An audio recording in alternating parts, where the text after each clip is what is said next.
And we are live. Well, hello, creatives, community, and kind folks. Welcome to RPG with DBJ. I am your host, DBJ, and today is Trope Tuesday. Now, this week we're going back into our cutting class series, and this week we're talking about the Paladin in classic Dungeons and Dragons. And the Paladin, as we know from the olden days, from back in the Grognardian days, was, lawful stupid and the whole 9 yards. But we're really here to talk about the character class and come up with some stories and traits and features that we think should be changed, or just having a new way of thinking about it. And today, with it being Trope Tuesday, we've got lots and lots of tropes to come to, pick apart and come up with some storylines and such. And one of the things that I feel is kind of missing with the Paladin, and we talked a little bit about this off camera, is the Paladin kind of falls into this realm where, unlike other character classes that are challenged either through magic or science or exploration or espionage or something of that nature, the Paladin really kind of exemplifies the moral quandary. And unfortunately, it's very difficult to write rules that are about that, mechanical features, and even just dungeon master, game master notes on how to deal with it, or even players how to deal with it. And oftentimes what it boils down to are players either engaging with the character in a very black and white, having no consequence kind of thing. Oh, it's evil, I'm going to kill it. Kind of mantra without expecting any of the consequences. Or the player does want to engage in the idea that maybe they might be pulled in different directions, their oaths, their tenets, forcing them to have to make hard decisions, and then everyone else at the table, Dungeon Master included, is just policing that character and that player's actions every moment. And neither situation is neither of those situations are good, and picking either one of them doesn't really lead you down a good path when it comes to the gaming table. The gaming experience is either going to be ruined for everyone else or the player, or both, right? So there's this weird nebulous area where I believe paladins, and where we've been calling them oath takers or oath keepers, oath breakers for those that break the rules, far more, I think, exemplifies what a paladin is, as opposed to the historical trappings of a paladin. But that being said, they do find this line where I believe they should be challenged with their, depending on their ethics, their morals, or just who they're devoted to or what they are devoted to, and yet not punishing the players for making decisions. Or the players should embrace the idea that they will be in a situation where there is no good decision, there's only a decision, and then living with the consequences of those decisions. Now, the other day, yesterday, I brought up the idea of solid and liquid, right? Concrete and water. And in the sense that you could play a story where a character doesn't know where they belong. They're not sure about their choices. They are fluid in a world that is very, not black and white, but doesn't care about their feelings. It's just a character trying to adjust their world vision based in the world that they are in. A lot of post-apocalyptic worlds are like that. The world is harsh. What are you going to do? How are you going to live in this world?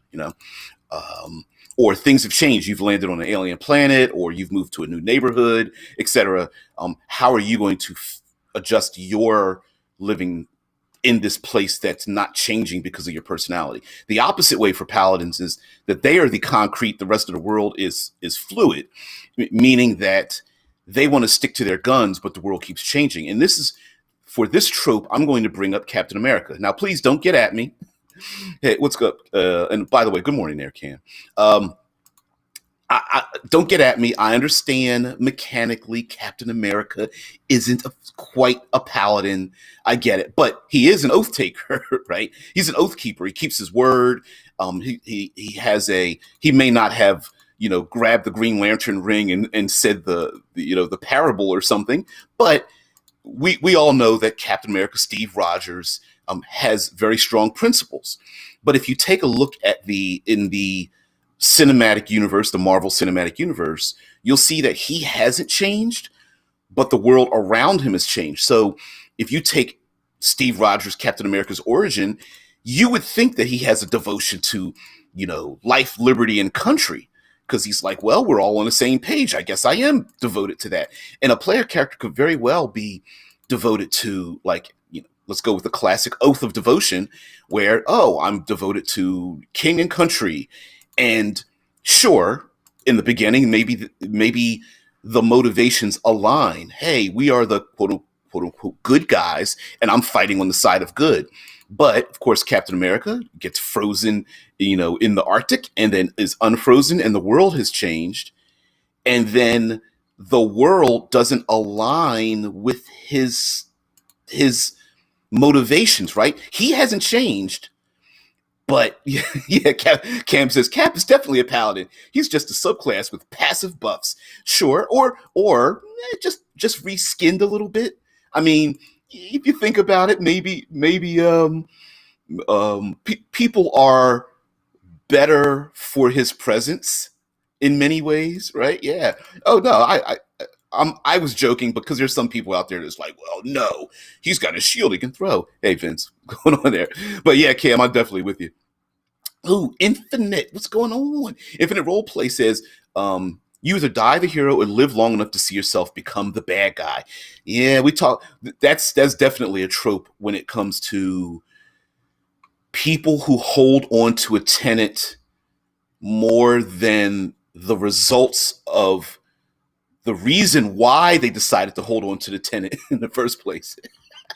Vincent Shine says Cap simply has 18 in all stats.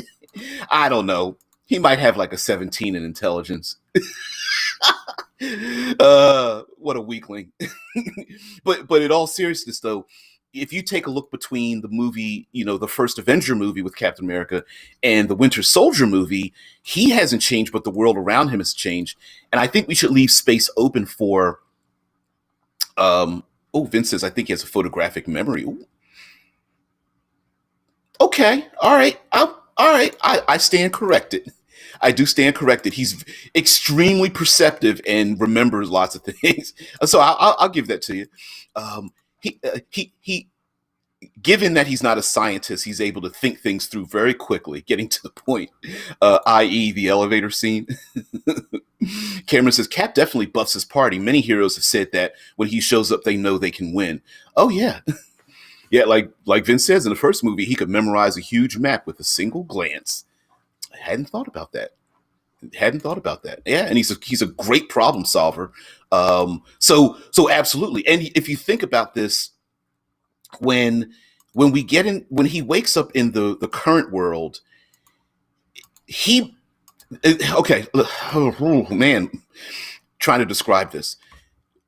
We could make up a character who believes one thing, but we as the player understand that there's something else going on. So, for example, with the Captain America, when he was first created back in the 40s in World War II, he thinks he's devoted to basically king and country. But when we advance to the modern day, no, he's not devoted to the country. He's devoted to what he feels is the idealized version of it. Yeah. No, it's pretty simple. Cutting class is basically well, it's a play on words, of course. We're cutting class, but we're also cutting the class apart to kind of like find out what the nitty gritty is for our classic Dungeons and Dragons characters. So when a player character say, let's go with very classic paladin, silver armor, riding in a battle with a banner, devoted to the countryside. And then the nobility asks that character, that individual, to commit heinous acts, and they say no. that's not a reason. The character may not have broken their tenets at all from their oath, despite the fact of taking the oath to serve the king, right? They want to serve the idealized version of it, i.e. Captain America going, I'm not, you've got what, basically floating helicarriers that's just going to, you know, double tap people in the head because you want to get them before they commit a crime. Like, that's not right. And so of course he goes on the run, but he's not wrong. And I think, unfortunately, the paladin class gets the brunt of the police force at the table. Everyone watching when the character steals bread to feed someone homeless. Everyone watching the character if they just so happens to very slightly break their oath, as opposed to organically embracing the fact that their concrete, their solid oath might not move, but the world around them does. A nobility that becomes infiltrated by evil, the Council of Seven Wizards who becomes corrupted by an outer world alien force or something, the people manipulated by an undertow of panic and destruction because of a famine or disease that's sweeping through the land or something, and heck, even someone who's very charismatic that steps forward, some, you know, a doppelganger or hag or a siren or something like that that starts to manipulate the people's perceptions, but maybe the character hasn't changed. It's just their devotion to the thing, much like the classic story of the 47 Ronin, you know. Vince says they have an oath to serve an ideal instead of a real thing. And the conflict could be, let's presume there are two characters made, I'm going to say identically. You could also thread the needle of one may serve a real thing, one may serve an ideal. And that's where the two can be in conflict, although they might be exactly the same. And that's where you can get like the lawful slash good conflict, because sometimes it can be difficult to make good people adversaries, but it depends on if the idea is to serve the nobility, maybe they're not really the lawful good, maybe they're more lawful neutral. Like, no, we're going to serve because I made that promise, as opposed to I am here to defend the nation. But we're going to get into some other tropes that are very difficult to and this is where the alignment problem comes in. We're going to get into some other tropes, but let me get into the chat here. Infinite Roleplay says, in old school D&D, that's the difference between the alignments. Rorschach was a paladin, in my humble opinion.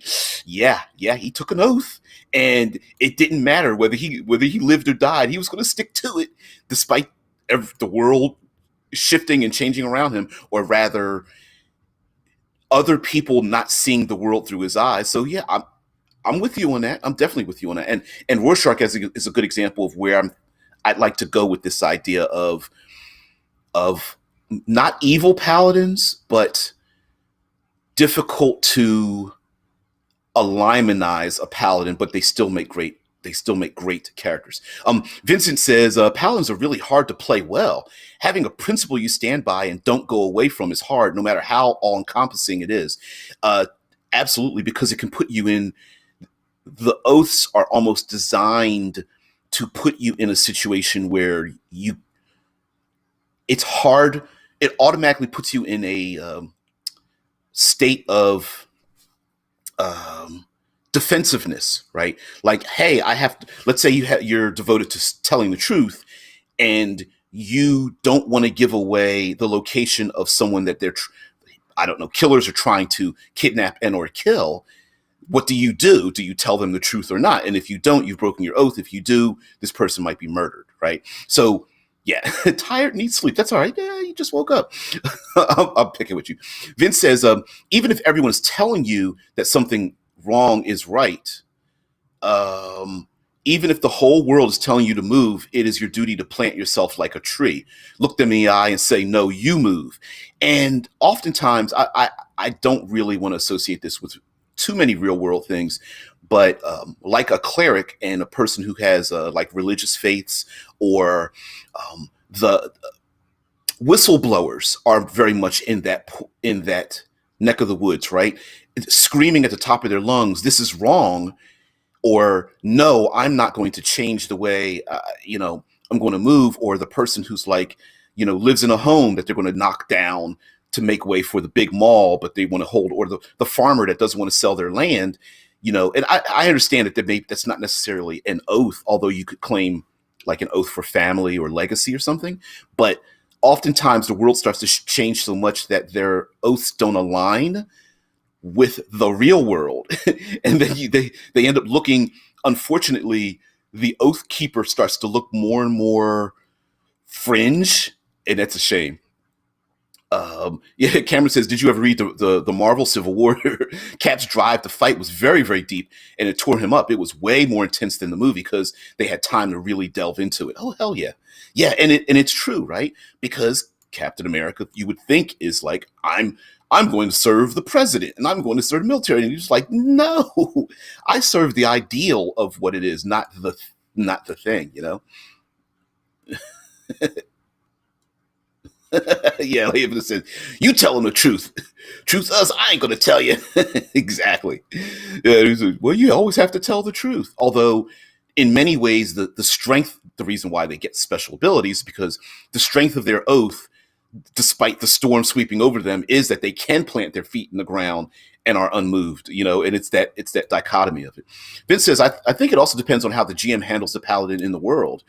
In the Dark Eye, the Blessed Ones have to swear oaths as well, and they have a huge standing in society. It would bring bad luck not to give them hospitality, and everyone knows your oaths, so it would be stupid to say that a Blessed One of I'm going to pronounce it Prios lied, because everyone knows they are not allowed to. And that's I'm glad you mentioned that, because I was thinking about that, where on one hand, some people may think that the oath keeper is like out of their mind for doing a thing, knowing that they are never going to reap the rewards of their oath. But on the other hand, they can be very trusted based on their oath in the first place, right? Like you said, these people, these oath keepers that are meant to tell the truth, everyone knows, hey, there's someone in the group that's a liar. You figure it out, because we're going to believe what you have to say, right? Yep. Tired Needs Sleep says, "I swear an oath to be the strongest, to be the most glorious. But what does glory look like? Am I good or evil?" Exactly. Now I'm going to bring up a trope that we see very often, difficult to play in a role-playing game, but I think this is another way of looking at the paladin idea.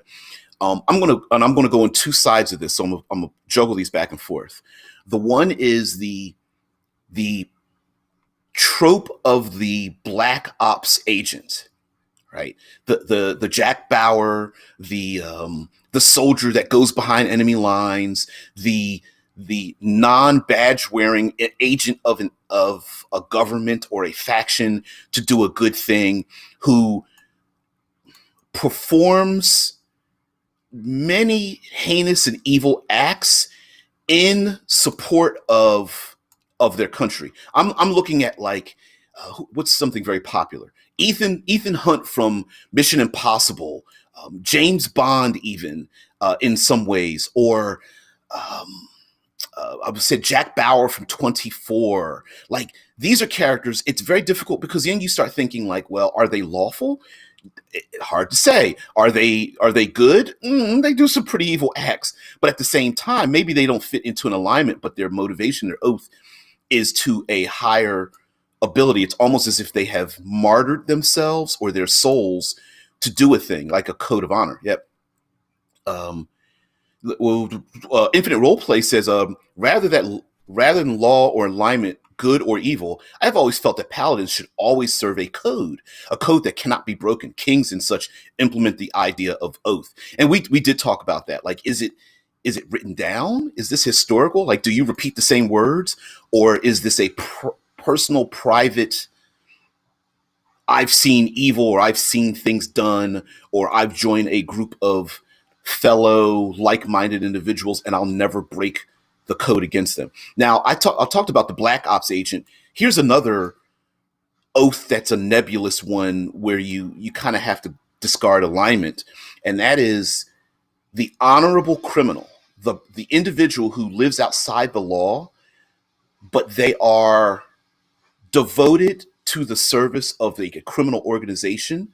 or the service of that criminal enterprise, and they themselves have a code of honor too. I guess you could go to classic pirates code, right? Like, yeah, we rob and murder and steal things from other people, but amongst ourselves, we're completely loyal. We split all of our ill-gotten gains amongst each other. That's like a pirate's code of sorts. The criminal, that's like, no women or children, or no drugs, or whatever the boss says goes, or whatever the case may be. Yeah, Vincent says, yeah, similarly to the code of honor in Shadowrun, it is a set of principles you swore to uphold. The Street Samurai have an oath like that, for example. Yep, Cyberpunk, Street Samurai, and Shadowrun. There's the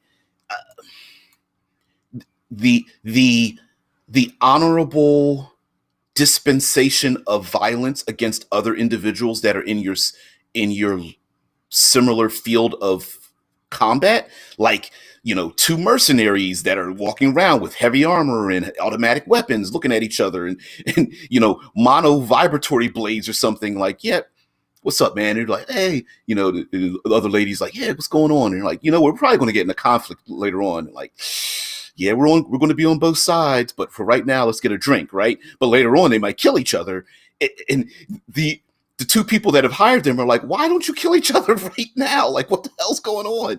Don't have a conversation. You might change your minds, but then with the code of conduct, it's like, yeah, but you hired me. Yesterday, I said, it's the old lady that pays the hitman $1 to solve her problem, and the hitman's like, lady paid me, I'm going to kill you now. Cameron says, I feel like Peter Parker could be considered a paladin. With great power comes great responsibility. It's basically an oath to protect those who need help regardless of what happens to him. I don't think that's much of a stretch. I would say that because in many ways you'll often see that when Peter Parker doesn't align himself with that oath, that terrible things happen. But at the same time, when he does align himself to the oath, terrible things happen directly to him. He doesn't get to go to prom. The relationship with the girlfriend and Aunt May starts to, fray. He gets more trouble with other superheroes and things like that. And it's that seesaw effect. And I think that's where the meat of a paladin comes in, that oath keeper. But it's difficult to play that in a game because you need a player who's willing to be confronted that way and not just play into the trope of it's evil, I kill it, I have zero conflict inside me. You know what I mean? Or I have zero conflict inside me, but I'm willing to embrace the idea that the rest of the world may not agree with the things that I'm doing, Yeah, Cam says, depends on what Spider-Man you read, but it always comes back to that, right? With great power comes great responsibility. Most superheroes have a core essential value that they return to, Infinite Roleplay says, yeah, Parker has always struggled with sacrifice. Ultimately, he tends to do the right thing, but what he gives up always gets to him. Yep. Ooh, Infinite Roleplay says, but how about this? Magneto or Doctor Doom are paladins. Ooh. Wow, I would go with, I'm leaning more Magneto than Doom, but in a different world, yeah, they would be seen. Okay, Doctor Doom definitely in Latveria is definitely seen that way. In his own country, oh, hell yeah, they don't look at him, or maybe very few people openly look at him that way. They're definitely bad guys, right? They're comic book bad guys. Ultimately, no matter how seductive their mantra is, their tenets, they ultimately go towards the selfish, or brutal or whatnot. But I would definitely do that. Yeah, like Mike Gould says, Doom is certainly a paladin. He's just a lawful evil one. Yeah, loopholes. That was a Doom bot. That wasn't really me, so I don't have to adhere to that promise or something. But yeah, absolutely. Although I think Doom has a lot more ego problems. But yes, depending on, remember, oaths may not change, but the world does. Magneto kind of falls into that that pit as well. And when you the comment of if you see yourself living long enough, when your oath doesn't matter in the world anymore, do you double down on it and become? Are you creating a self-fulfilled prophecy? And that's always been an issue with Batman, right? If Gotham got cleaned up, what does Batman do? Does he retire, or does he find? Does he create other enemies to fulfill the vengeance that's already inside of him? Oh man. Tired Seep says Oath of Vengeance, for example, doesn't have to just go and all kill, stab, slash, murder his way to vengeance. Why not arrest or apprehend evil persons or people or persons? Absolutely. And as a matter of fact, an Oath of Vengeance doesn't even need to, like you said, they could be a propagator of pointing out evil people. And it could very easily go from, oh, they're keeping us safe, to Salem witch trials, right? Everybody's a witch. Here's how we're going to figure out who they are, how they're witches. If they drown, they're innocent, and if they live, they need to be burned at the stake. Self-fulfilled, right? But Infinite Roleplay says Doctor Doom could be a paladin because his total oath is to Latveria. No, and see, I'm not. I think that's a nebulous area. Is it to Latveria and the people there, or is it to his idealized version of what Latveria should be? The people may or may not correspond to his vision of what it should be. Cameron says Magneto totally is. He always does what he thinks will serve the greater good for mutant kind. Yeah. That's why I said I thought Magneto probably would fall into that thing, into that role. Ooh, Spartan. Yep. Tired Needs Sleep says. Oh, okay. I'm sorry. Mike Gould says Doom keeps his word. The trick is getting Doom to give it. Ooh, I forgot about that. You're right. Because Doom has given his word to some very innocuous individuals through his career and kept his word. So yeah. I'll say non-combatants. He's done that before. I stand corrected. I do stand corrected. He sure does. He'll spend years trying to figure out how to get out of it too. That's lawful evil for you.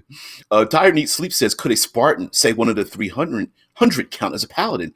He would have sworn to serve Leonidas, right? And ooh, that's a good one, because some would say, everyone else would say that the Spartans themselves are the paladins of their nation, right? But then amongst the Spartans, are they serving Leonidas, or are they serving as a Spartan? And not that the movie gives us a chance to figure out which one is which, but it could be, you could vary that devotion. Like, I'm sworn to King Leonidas, period, and wherever he goes, I go. Others could say, I'm sworn to the nation. If King Leonidas dies, that doesn't mean I'm going to stop serving the nation, or presuming Leonidas was arrested, do you then keep serving Leonidas and try to stay by his side or rescue him? Or do you go, you know what? Sorry, dude, but I'm staying by the nation. And that's where some tension could come in, despite the fact that they might both serve for the same reasons, or at least purposefully. Cameron says Punisher, Oath of Vengeance. He and Parker do not get along. Two paladins who always clash because they have different values. I love that. I love that too. And Punisher had a oath. And mind you, this cycle has keep coming around. Punisher's oath was to never kill anyone that didn't deserve it. Now, there have been situations where in Punisher's career, an innocent individual was harmed because of what he was doing. So he had to go to jail, and he willingly went to jail and things like that. So, and then, you have to reboot the story again because the character kind of done when he does something like that. But yeah, that's happened before. So wow, Punisher, Earth of Vengeance. I like that. I like that a lot. Vince says, are we talking 5e paladin who does not have to be lawful good? Yes, we are. Which, oh my goodness, I'm so glad that's changed. Oh man. Michael says an oath to Latveria would be an oath of the crown, per Sword Coast Adventure Guide. Yep, sure would be. Yep, to protect the crown at all, in all manners, which is how like Doctor Doom is still a thing in the world and not just arrested and killed. Um, Vince says, wouldn't Black Panther then be a paladin too? I mean, a lot of superheroes would be, but he especially in Superman, of course. Well, we're talking about oaths in general, right? So the core essential value of a lot of these characters, it does boil down to their word, their like, if you were to take away their capabilities, what would they be doing? And like Black Panther would still be king and devoted to country. I think Clark Kent would still be a good guy trying to do the good thing in Smallville. So in many ways, you almost have to wonder, like, taking them out of their situation, what would they continue to do the same things? And would Magneto be a civil rights leader? Of course, because they were based. Magneto was literally based off of the civil rights during the '60s with Malcolm X and Martin Luther King, literally. So yeah, absolutely. But Mike Gould says Doom gave his word to Reed Richards. He's Valeria Richards' godfather and helped deliver her. Ooh, forgot about that. Brianna of Tarth of Game of Thrones would easily have been a paladin. She held to her word against all odds until the last season, sitting there in a dress crying. Some bullshit. But anyway, but yeah, up until that point, she was a badass and kept to her word and didn't reap the rewards of her devotion until the very end and got her knighthood, right? But yeah, and think about it, she wasn't even a knight and considered herself one and carried herself that way and wasn't even respected as one because they didn't give her that way. Were all 47 Ronin paladins? Michael says they were samurai. I think that's just splitting hairs. I think that's a gaming thing. That's not a historical thing. Just because they're from a different culture, and that's the problem with the word paladin. It carries with it too much baggage that you have to unwrap to make it a thing. I don't think there's a need, or there was ever a need, to create a samurai subclass.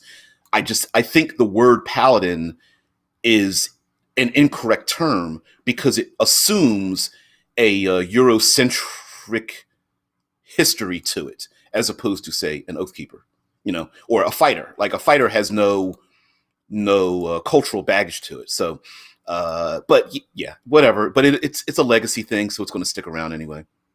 Yeah. Tired Me Sleep says, where did the lawful good, lawful stupid thing come from anyway? Was that was that meme pre-5e? It sure was. I'll get into that in just a minute. Samurai or subclass of fighter. Again, that's a gaming thing. I don't think it operates the same way. I think you could have 20 samurai and they could all be combinations of like ranger, rogue, all that kind of thing. Yeah, Michael's like, lawful stupid is very first edition and second edition. And Infinite Roleplay says, DBJ, I've been unwrapping that baggage. Hells yes. Yeah. Yeah. Okay, so the lawful stupid thing came about because back in the day, alignment was very important because you had special abilities and spells and magic items and effects that specifically were enabled or disabled based on your alignment. And one of the main tenets of being a paladin was you had the ability to detect good or detect evil, and they were able to detect evil. And in the game, they didn't specify mortal, monstrous creatures. You could detect evil. So people would play them, and you had to be lawful good. So players would pick the character, go into town, detect evil. DM would say, these 3 people are evil, and then they would just pull their sword out and start hoboing everyone. That's the lawful stupidness of it, right? I'm just going to pull my sword and kill things. Is it evil? Boom. It's got to be evil alignment, as opposed to, and then of course, then it started to move because, it becomes this moving line where a Pathfinder changed it to you could only detect evil in things that were 4 hit dice or greater, and then you had to take time to detect evil, and now detect good and evil doesn't detect good or evil at all. Now it detects outer world things like elementals and spirits and creatures who are fundamentally formed from the alignment planes that they are, rather than human beings walking around town. So that's where Lawful Stupid came from. uh, Cam says, I'd like to see an orange is the new black style arc with the Punisher in prison helping people better themselves while dealing with prison gang problems. Uh, wasn't there a '90s arc where he went to prison? I think it was far more violent than an Orange is the New Black, but I think there was one. Jigsaw was in prison. Yeah, there was a series about that where he was in prison doing that. Although it would be pretty funny with him trying to like help people get back to their kids, and he has to fight against the rage inside of him. He wants to blast people. You know, yeah. Michael says, I too have a homebrew class of Paladin for my homebrew worlds of Embre or Embere. The elves of Embere are blood worshippers akin to the ancient Aztecs. Their subclass is Oath of Blood. Ooh. Yep, and like Infinite says, splitting hairs, Aztecs didn't worship blood, but blood was central to how they worshiped their gods.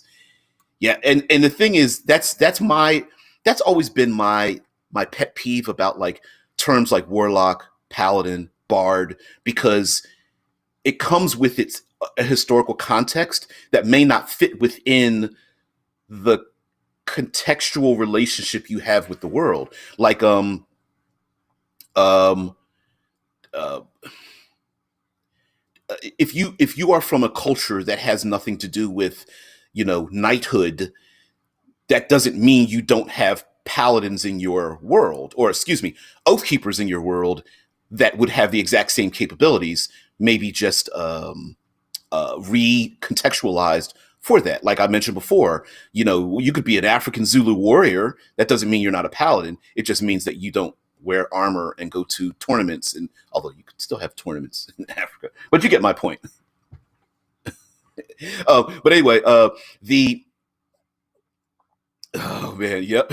but last, let's talk about the let's talk about the okay, the manipulation of the oath itself in terms of like where the oath keeper can stand, because on one hand you could have an oath to say support your, like the Doctor Doom thing, Latveria, or an oath to I'm going to leave my country because I support all its ideals and go somewhere and perform some pretty evil, heinous acts. Or I'm a paladin devoted to a criminal organization because, however, the laws of this country or something are done are don't align with the way I think. But you could still be a paladin in a city of thieves, right? And I think the problem is that the word paladin comes with such baggage. It's very difficult to think of a other without being an oath of vengeance and still be someone who skirts the law, simply because you don't need to be lawful or good to be a paladin or an oath keeper. You know, for example, yep, Toponi Soprano is paladin of conquest concept. Yeah, I like that. I like that a lot. And even there's there is no need for your character to agree to, say, uphold slavery or public torture or infanticide or something. Like, you don't have to agree to that, even if other groups in your order do believe in those things. And remember, just because a character class says something doesn't mean everyone is exactly the same. Those 47 Ronin don't all have to be paladins or samurai. They could have the samurai title, but could very easily be what barbarians, rangers, so on and so forth, combatants, fighters, multi-classed, whatever.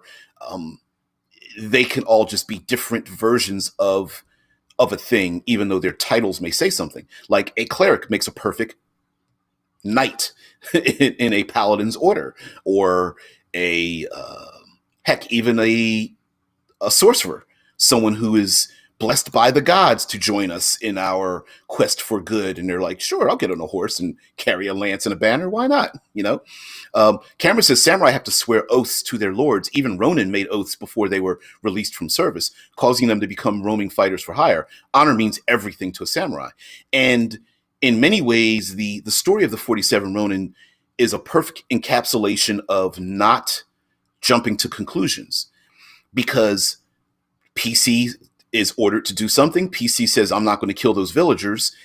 And what happens? People around the table become law enforcers, and they're like, 0 to 60, you should lose all your paladin traits because you refused to do what the Lord said, whatever. And it's like, no, it took them years, and they held to their oath to free the people because they serve the people, not necessarily the king. Or they wanted to serve a king with a certain set of ideals, a daimyo that had a certain set of ideals. And so when they didn't have that, they left for very many years and hid away. And as a matter of fact, they even pretended to not adhere to their own oaths so that people would be fooled. So they lied and cheated, and yet they were still honorable, right? So you don't necessarily want to jump to conclusions on to be that person. Don't become a well actually at the table. Mike Gould says La Cosa Nostra had rules in a code that could all be part of his oath. As a matter of fact, most crime stories, we all deal with breaking codes, right?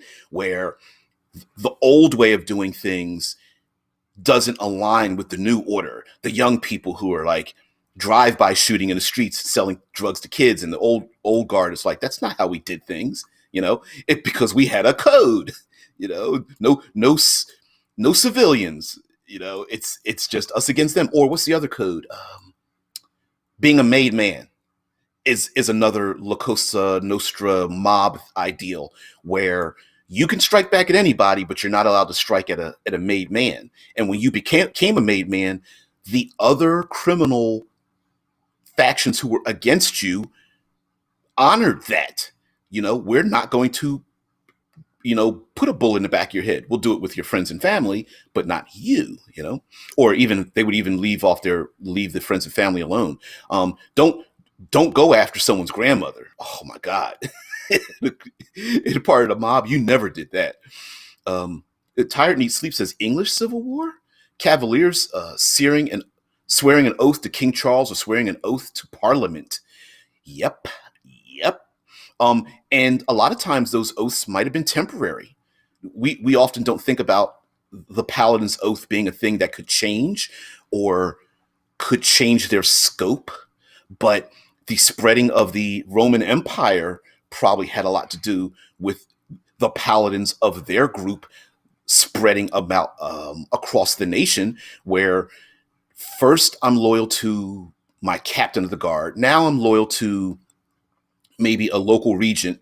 Oh, wait, no. Now I'm loyal to the king. No, I'm loyal to the parliament. No, I'm loyal to the people, And I think that's a great idea, to keep the same oath, but shift its parameters around, especially if when the player character starts to gain levels, their image of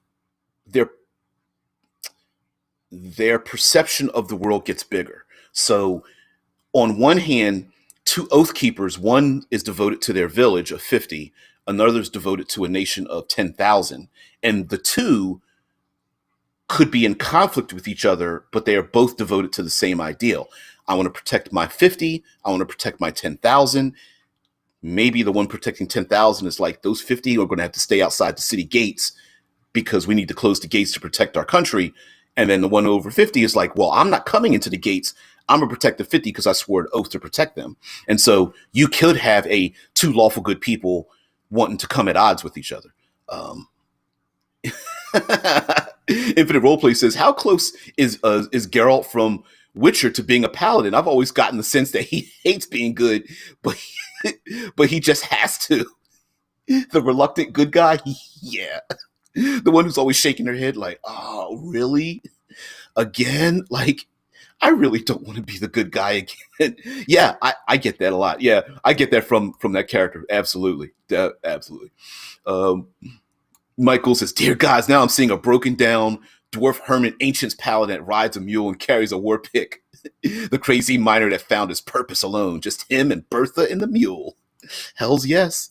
As a matter of fact, one of my thumbnails is a perceived image of a female dwarf. She's actually a bodybuilder, but it kind of fits in. You'll see the image when I make it go live at some point. Anyway, Cameron says Ronin were known for having a deep pain because they couldn't cultivate their honor anymore. Many became self-destructive in the absence of a viable avenue to holding up their values. Yeah, and I think embracing that, I think, is a cool thing. I mean, being a paladin and having no one to attach your values to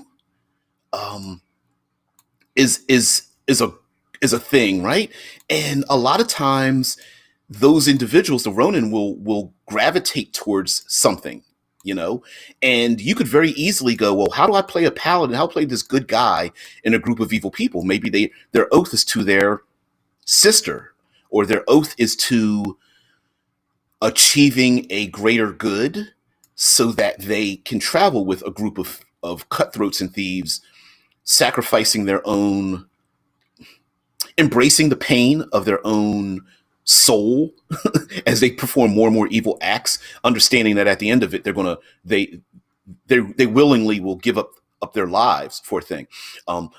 Very difficult to role play into a game, but a player character who's like, yeah, I'd love to play till we get to 20th level, but when my paladin gets to 20th level, he's going to die in some kind of, you know, be put to death or kill himself or sacrifice his life or something. I mean, I think that'd be a great way to go out when the paladin finally sees the world become the good place that it is, but they can't join it any longer. That's a classic Western trope, right? The gunslinger with the code of honor who's so violent and done so many heinous acts that they can't join society any longer. Infinite role. Michael says, would Maximus from Gladiator then be a paladin of vengeance? His purpose was to get vengeance in his life or the next. Yet what also drove him was the dream of Rome. See, in that idea, I think he thinks he's vengeance. I think the character would be more closer to like devotion or something, or maybe even conquest in a sense of the conquest isn't defeating other nations, it's defeating the current regime and taking them down. Ooh, inflatable cat. Meow. What's on there, man? Tired needs. Oh, sorry. Infinite Roleplay says, yeah, really would Bushido and I'm sorry, Real World Bushido and Real World Samurai are dark as all get out. The romanticized version of Bushido, though, that's a pally. I'm with you. Yeah, the movie version of it, yes. Sorry, Infinite Cat. Tired Needs Sleep says, in Pillars of Eternity, there's a paladin order called the Gold Pack Knights, who are mercenaries. Their oath is to their contract. Once payment is made, contract is written, they swear to it. Oh, Game of Thrones, there's I can't remember the order. Yeah, devoted mercenary groups that are devoted to completing a mission, you know, and they become loyal, right? Oh, absolutely. I think that's a real thing. Our modern day soldiers, especially like special operators and black operators, would be considered in that category, right? Sure, they go behind enemy lines, they lie, they cheat, they sniper people, but ultimately they've sworn an oath for their country. So like an oath of conquest, or what's the other oath? Oath of Ancients kind of fits into that category as well. Upholding the ideals of the people from the past to go forward. Yeah, Michael says, your gunslinger concept sounds like Shane, a man who killed so many people that he wanted a life of nonviolence, yet at the end has to become what he was to save a family. And that's a very, very common trope amongst Western stories, where the gunslinger doesn't want to kill anymore, but they're really good at it and they don't want to do it any longer. but they get pulled back in every time they try to get out. Keep getting pulled back in. Um, it Inflatable cat. You can ask questions. We try to stick to the theme of the day. So yes, but I won't get too squirrely when it comes to things that are off the theme. But as long as it's tangentially related to it, yes. Although I do have to get out of here. Oath of finding the oil. Yeah, gold mining, oil, coal, gold. Panning for gold and stuff like that. Yep, oil. Cam says Jedi seem like Paladins, always fighting, strict code, strict alignment. Arrogant as fuck. Yep, Jedi, absolutely. And we already know. Yeah, you're fine, inflatable. We know that the contention between Jedi and Sith comes about from the fact that in order to destroy evil, some Jedi have to go against the order. And is it the rules of the nation or the rule to tenets of the Jedi Order? And sometimes breaking that in their mind is like, well, I'm doing the good thing. And then, of course, they go down the dark path, i.e. recruitment for the Sith, right? Yep. Yep. Yep. And each individual Jedi has their own codes involved in that. What was it? Like Qui-Gon is closer to the living force and doesn't quite listen to the other Jedi Order, whereas generally during the height of the Jedi, they got away from the spiritualism and started becoming far more regimented, which was kind of the excuse as to why Yoda and the others didn't see evil under their noses, because they were far too engaged in the material world as opposed to the spiritual world or something. That's very generalized though, but yeah. Peace is a lie. There is only passion. Through passion, I gain strength. Yep. I gain strength. Through strength, I gain power. Through power, I gain victory. Through victory, my chains are broken. The force shall free me. Sith code. Permutated from the taking the spice from Dune. Kind of like that. Yep. Yep. The force shall free me. Yep. The Sith code. And this is weird to say, the Sith have a code, right? What is it? There's always a master and a student, or there can only be two, and there's some other things in there. It's the lawful evilness of it, right? Oh yeah, there's rules that we love to break all the time, But anyway, guys, Inflatable Cat, thank you very much for joining us. Everybody, by the way, guys, for those who don't know, there are some luminaries that pop up in the chat. Most specifically, Mike Gould, Infinite Roleplay. You guys know Jarl DM, a number of people, Fantastic Dimensions, and the rest of them. So, the rule of two, that's it. Sorry, I'm very Sith. Actually, me. Damn it. You got me. But in all seriousness, though, guys, tomorrow is World Building Wednesday, so we're going to talk about that. Yeah, I'm not a comedian.